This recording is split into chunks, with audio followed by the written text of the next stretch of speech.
Hello, everyone. Well, thank you for coming today. Today is a really important day. Today is the day that the city, our planners, people who are paid to represent us to design what our communities look like, will vote on a plan that's not for us or by us. Their plan states that they want to build affordable housing in SoHo, NoHo, and the northern part of Chinatown. But this plan, all it's going to do is displace residents who actually built our community. Whether you're a loft tenant in SoHo, a Chinese restaurant worker in a tenement building in Chinatown, or a bodega owner in the Lower East Side. This plan is a plan of displacement. For 7 years, city planning and this administration has been rezoning community of colors throughout the city. And so at the end of their administration, they'd say, let's correct all our wrongs by rezoning SoHo, NoHo, and Chinatown. That might sound okay if they did any outreach to the Chinatown community. It may sound okay if there was a commitment to build at least 1 unit of affordable housing.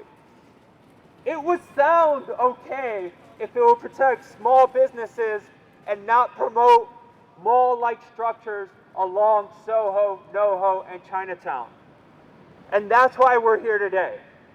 We have members from all our communities that are united against this plan because we know this plan is not for us. And if anything, this plan is against us. And so I'm honored to have one of the most important people in our country, Congressman Jerry Nadler, stand with the residents of SoHo, NoHo, and Chinatown. This is what representation and leadership look like. So I'm honored that he's here with us today. Thank you, Congressman Nadler. Well, thank you very much. Thank you all for being here. I especially want to thank Chris Marte for engineering this event.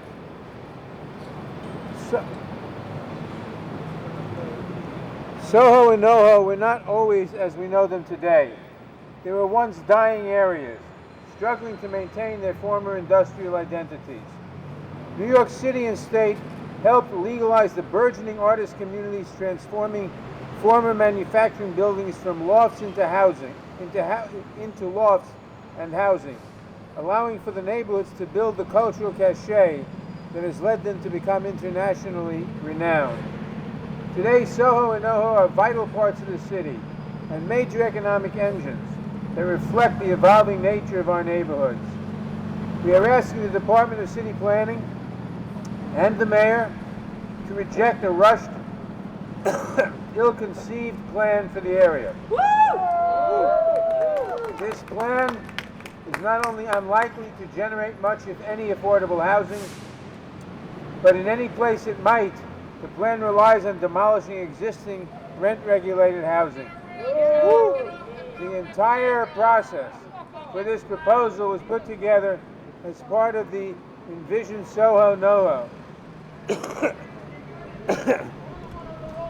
which all parties strenuously denied was an effort to rezone the neighborhood.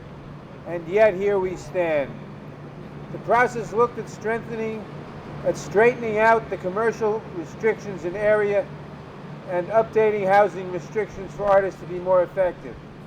Instead, we have a plan that does not address the enormous quality of life issues brought by the big box retail and that attempts to push out the communities that live here.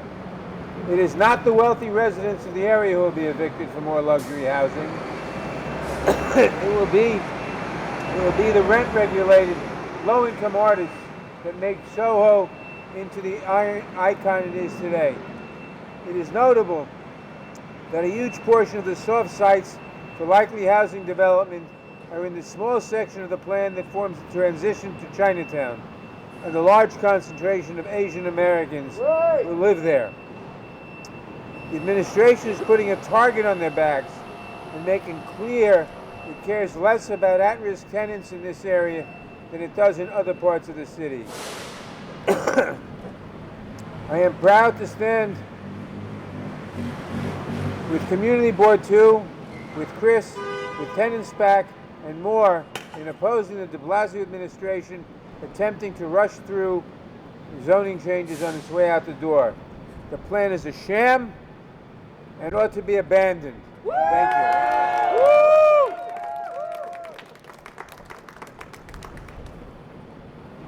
Thank you, Congressman Nadler, for your words.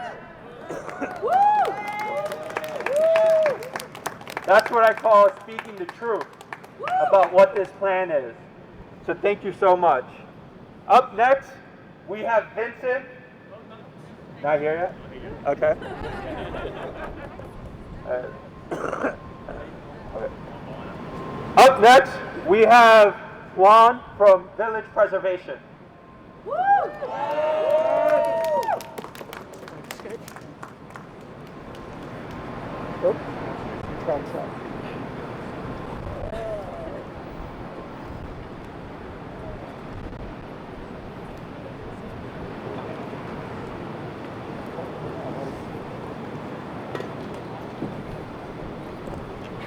Thank you, Chris. Thank you, Chris.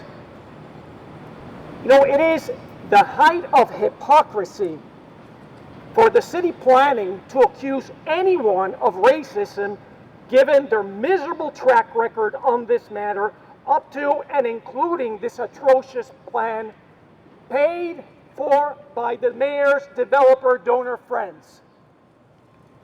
As we have shown in multiple reports submitted to the city, this plan would have a disproportionate impact on Chinatown's lower income residents, whom city planning consistently has refused to inform about or engage with.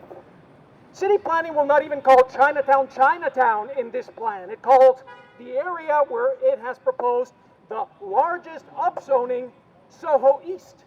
And then on top of that, it has excluded Chinatown blocks from its socioeconomic and demographic analyses. We have shown in our own analysis that this plan is designed with almost surgical precision to encourage the demolition of rent-regulated affordable housing and the displacement of lower-income residents who are disproportionately Asian American. We have shown that the plan is designed to discourage developers from including affordable housing in new development by offering exemptions galore to the so-called affordable housing requirement. We have shown that even if the plan's proposed 75% super luxury, 25% affordable new development comes to pass, and it won't, but even if it does, this housing will be more expensive than housing in the neighborhood, and it will house richer and less diverse people than those in the neighborhood. We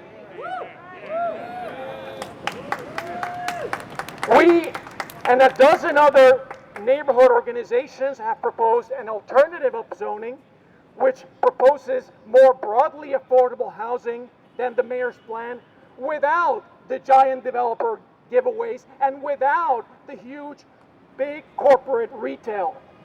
We have made it clear that we embrace 50%, 75%, 100% affordable housing in multiple sites throughout the neighborhood. Parking lots, commercial buildings, and all without displacing any tenants. But the city has ignored all of this. So I propose to the mayor's henchmen and henchwomen over at city planning that before they start throwing around baseless and absurd accusations of racism, that they take a good hard look in the mirror. And I hope that when they see what we see in them, that they'll have the courtesy to extend the public a long overdue apology. Thank you. Thank you, Juan. Up next, we have a Jing Fong worker who's displaced from her job, and she is a Chinatown resident as well, who can face the pressure of displacement if this plan goes through. Her name is Liang. Yeah. Good morning, everybody. I speak Chinese. I'm Leung Chen Leung. 我姓陈，我在金丰酒楼做了10几年。金丰酒楼呢，在业主朱氏家族的逼迁了酒楼，导致我们100多个工人失去了工作，唐人街失去了重要的经济和社交中心。白石豪市长不但漠视社区要求介入帮助重开金丰昌堂的声音，还花费巨资，积极推动在华富建新监狱。现在还要通过苏豪区的土改方案，帮助朱氏家族的地产升值，鼓励他们建豪华的高楼，让他们加倍迫害和逼迁唐人街。白世豪连同朱氏家族伤害我们社区的工人、租客和小商户，是大规模的反恶意暴力。城市规划局委员会，你们不要做白世豪市长的种族暴力的刽子手。我们要求你否决苏豪区土改方案，保护唐人街不被朱氏家族的破坏。谢谢大家。谢谢。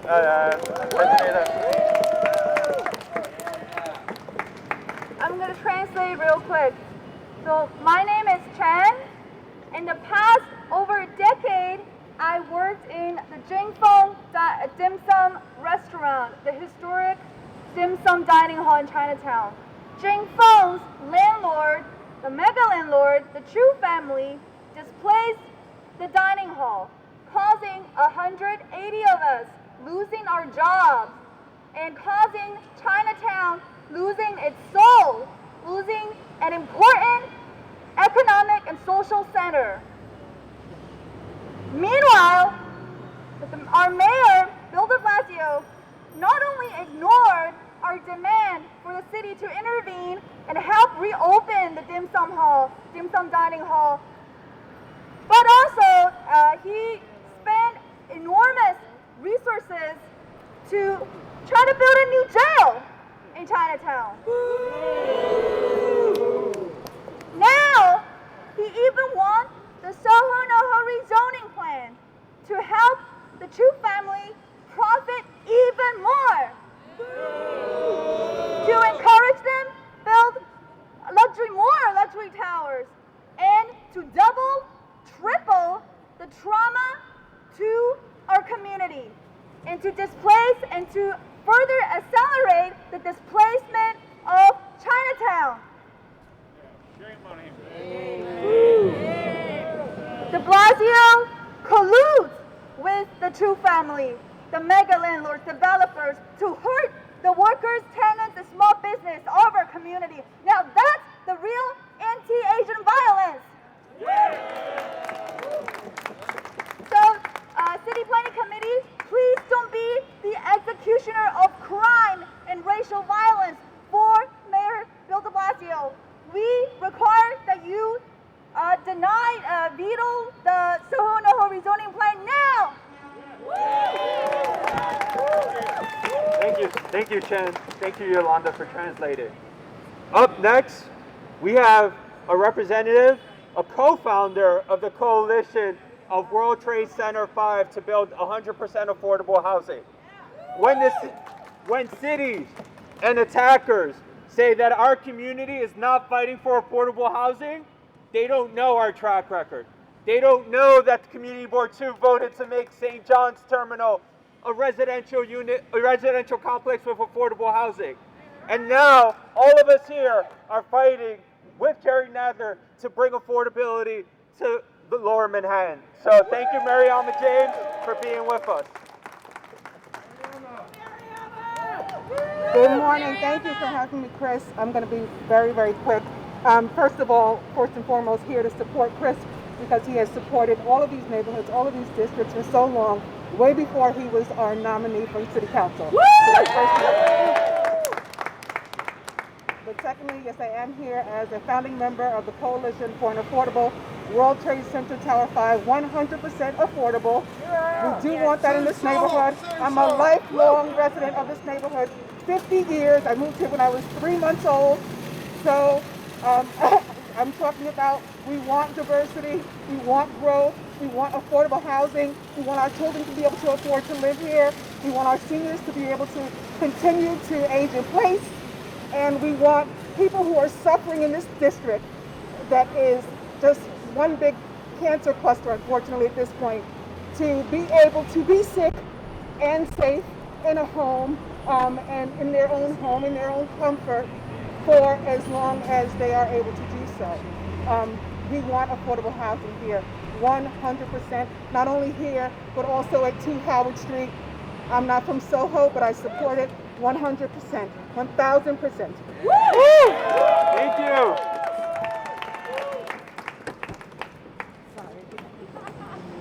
Up next, we have Chair of Community Board 2, who has been a housing justice advocate in trying to bring affordable housing to 2 Howard Street and pushing back on this mayor's upzoning of SoHo, NoHo in Chinatown. Thank you, Janine Kiley.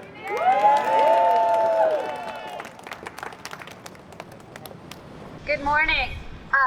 I just want to thank everyone for being here today.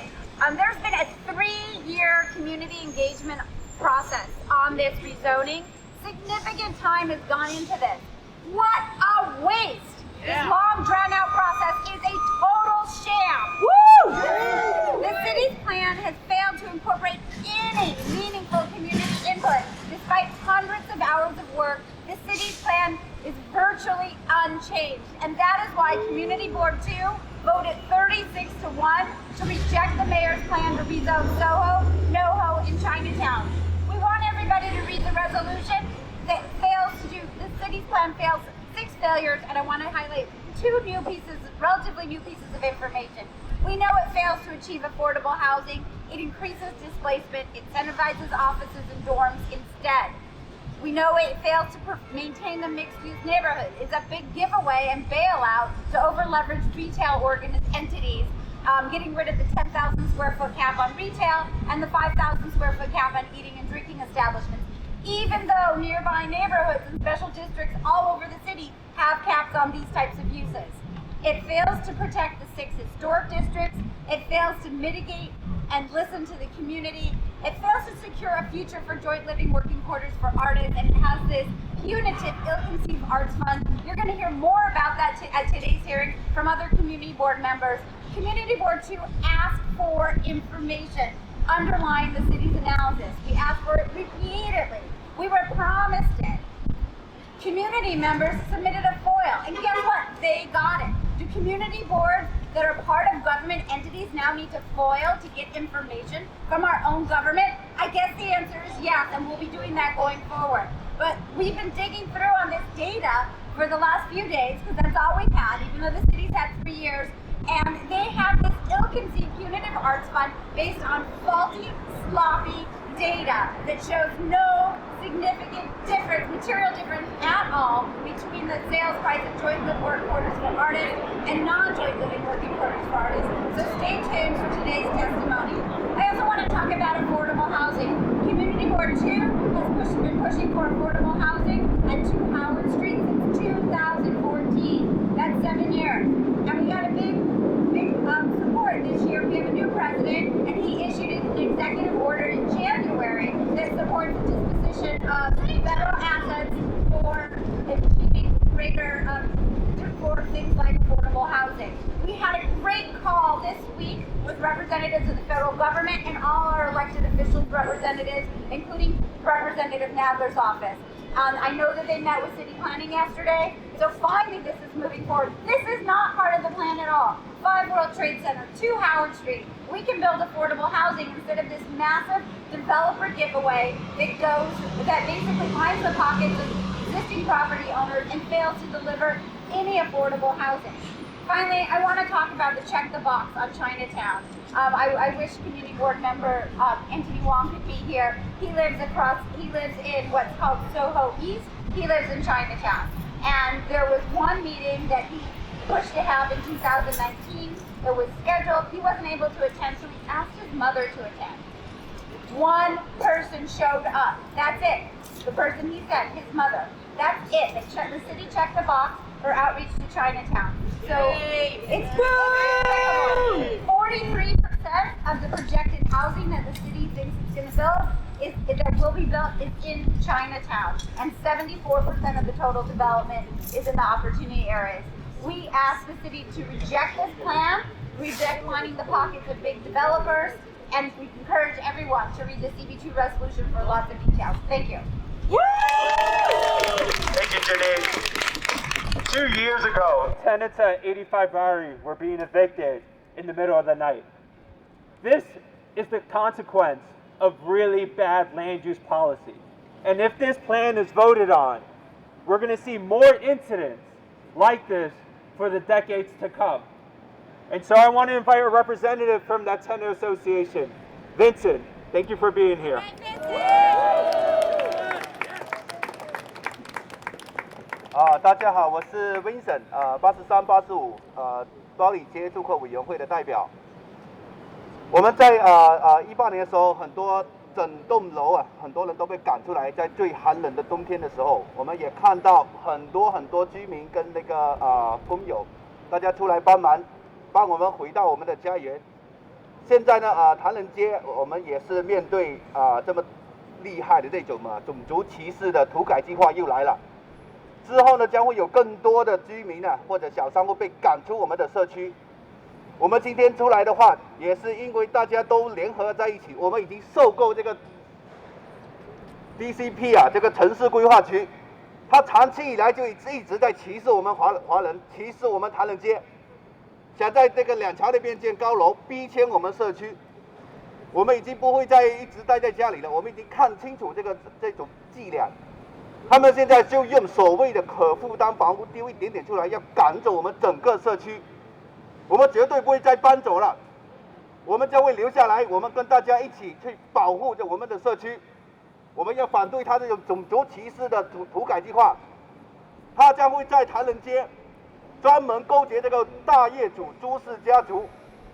朱氏家族就是逼迁我们唐人街最大酒楼金丰酒楼的罪魁祸首了。 我们已经受够了，大家绝对不能再让他这样子一直办这次百事豪，逼迁我们华人的唐人街，马上要停止种族歧视。好，谢谢。So I'm standing here today representing the 8385 Bowery who have been evicted before, and we were able to go back home because we stand in united as a community. We have seen the DCP's racism for a long time in their racist displacement policies that have been forcing out the workers and tenants and small businesses across Chinatown and the Lower East Side. And we will not be moved. We stay here, we continue to fight back, fight against the city planning's racism, and we have seen the trick that they play in the name of affordable housing. They're trying to destroy the affordable housing in our community, including with bad landlords like the True family. They have been doing that in the Two Bridges area to approve the luxury high-rises there, and now they're trying to do that on the west side of Chinatown, and that's the properties of the True family. So we're here standing united again, and we are continuing to fight, and we're uniting with the neighbors in SoHo and NoHo and across the neighborhoods, and we say no to the city's racism. Thank you. And our last speaker, but not least, is from Youth Against Displacement. As we all see throughout this process, the city and supporters of this plan have been using social media to their advantage, have been creating a false narrative that the press has been latching onto and saying, wow, maybe this plan is right. But if it wasn't for the youth, especially Youth Against Displacement, to be active and be our warriors online, we would never disclose the truth to a larger audience. So I want to thank and give the mic to Hannington. Thank you for being here. Thank you. Everybody, thank you for coming out. Can you hear me? Is that good? Yeah. Yeah, so... Louder? Okay, sorry. So yeah, so of course, as you all know, the city has their plans right now to so-called reverse the inequity that's been going on in SoHo and NoHo for a long time. People who grew up in SoHo will probably remember back decades ago, you could go, you could paint in the hallways. It was a cornucopia of artistic integrity. You had jazz artists, you had painters, you had people of all sectors and walks of life there. You fast forward a couple of decades later, now that integrity, that hubris, that originality has evaporated and given way to what we see right now. SoHo, just like a lot of downtown, is basically a glass box Disneyland for the wealthy people specifically. And now Mayor de Blasio and the DCPI, they're trying to say, well, we're going to equalize it. What we're going to do, we're going to make this plan for people who are artists, basically, who are creators, basically. We're going to make it equitable for them to live there and stay there. When the reality is, what this plan is going to do is be a continuation of the transformation the city has allowed in NoHo, in SoHo, for a long time, giving these places, this neighborhood, to those developers, to these high-rises in the first place. If you look at this plan, for example, this plan purports to have affordable housing for creators, for people who want to live there. But the reality is, this isn't affordable housing. This is an affordable housing scam. Now, what is the affordable housing scam? The scam goes that they look at the AMI, basically, of an area. But that AMI includes Westchester. That AMI includes wealthier areas. So that AMI will say, well, you know what's affordable here? What's affordable here is an apartment that's $2,000 a month. That's what they'll say is affordable. I don't know about you guys. I don't know about anyone here. Maybe some people here may have money showed up somewhere hidden, some secret accounts. I don't know. But for most of us, I'd say $2,000 a month is not affordable, but they're going to push it as affordable. And another part of this plan that's problematic that I see that is detrimental to you people specifically is that it will give way for more giant developers, more retailers to come in and set up shop.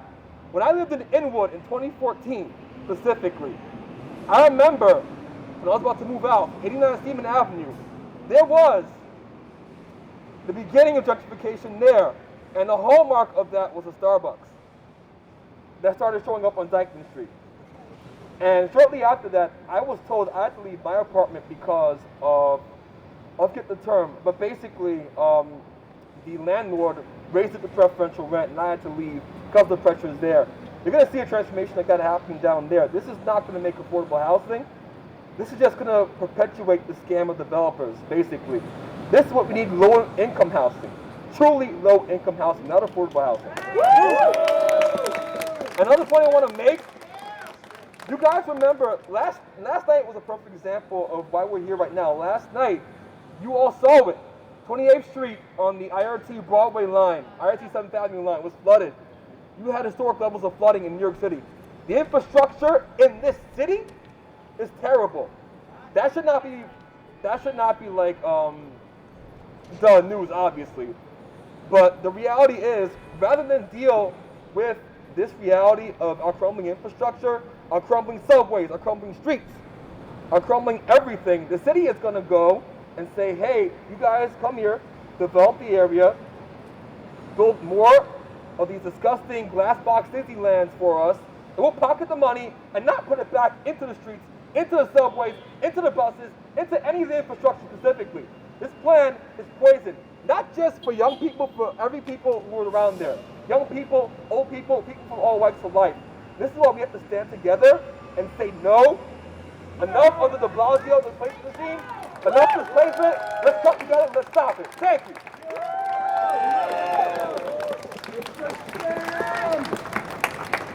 Thank you, everyone, for showing up. If you look around, this is what community looks like.